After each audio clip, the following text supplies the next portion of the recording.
asked this question by a kid the other night, hit me up for an interview. And I could tell that he's a member of the modern media world, right? Where if it's not happening on my iPhone, I don't care. And I said to him, he's like, do you have any concerns about, print, blah, blah, blah, blah, blah, going away, this digital revolution? And I'm like, well, the digital revolution's here. It's Right. like well underway. Yeah. It's nothing new. And I used Sick the Magazine as an example. I said, dude, great content is great content. And I want to get your opinion on this, because the example that I used is like some of the most popular stuff. I was watching Netflix last night while I was getting ready for this interview, actually jotting down some notes. And like some of the trending shows on Netflix are Friends, right? Or like old ass shows, like from 10, 15, 20 years ago.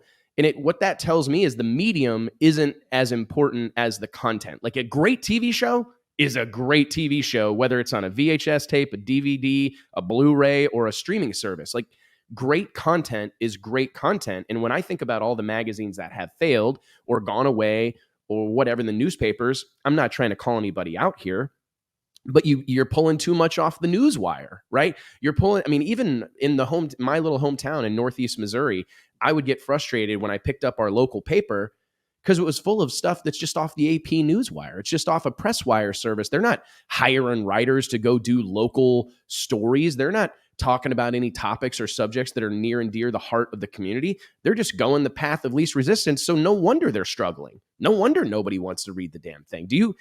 Does that make sense? 100%. It's print is different, right? It's a different, obviously different format, but you have to approach print differently. Like you don't do a print magazine like you did in 1999, let alone 2005, 2010, 2020. I mean, it evolves and changes. Just like podcasts have been around forever, but here we are, with new stuff. And I think you have to approach it differently, and that's the strength in it. I think you could appreciate great photography better. 100%.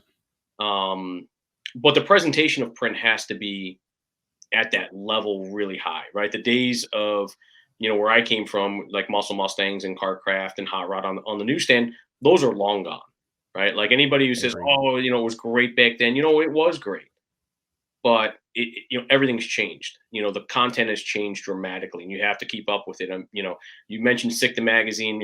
Awesome photography, great layout, very unique. You look at Wheel Hub. I don't know if you're familiar with those guys.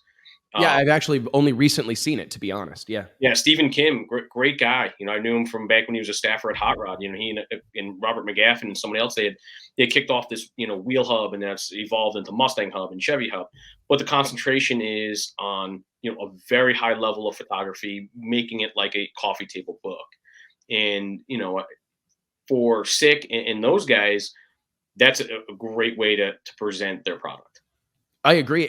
Tom has told me, I don't want to let any trade secrets out, but they have thousands of subscribers. Right. And it really speaks to me. I mean, if you go to Walmart right now and walk into the electronics section, you're going to see vinyl record players, right? I mean, nostalgia is a thing. I mean, and I think that you mentioned print, I think serves a different purpose. I mean, when we look at our media kind of platform or our offering at Drag Illustrated, we recognize that all these different things that we have, all these different mediums, they serve different purposes. Like, I don't know that you're going to want to run a big advertisement for your 2-week flash sale in Drag Illustrated magazine. That is more of something you do via email. That's more something you do on social media. That's more something you do on dragillustrated.com. They all serve kind of different purposes, in my opinion. But it's like the novelty of staring at your phone. I mean, I look at a computer screen all damn day. And I don't know that it's that enticing to do it all night, too. There was a time when it was cool to show everybody what new thing that you're able to do on your phone. Like, oh, look at this. I can, launch a space shuttle now. Look at this new app or whatever. And there's still a certain amount of that. But I don't know about you. Picking up a magazine or picking up a book is a pretty welcome experience in 2022. Holding something.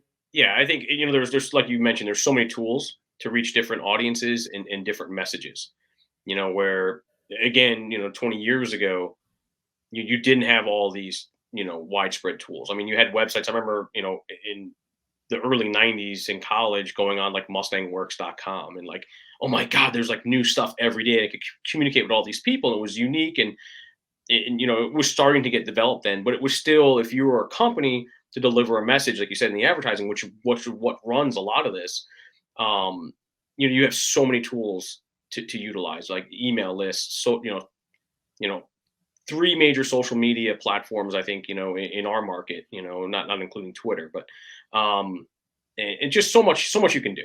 And websites and yeah, it's incredible for marketing how many avenues there are. It really is.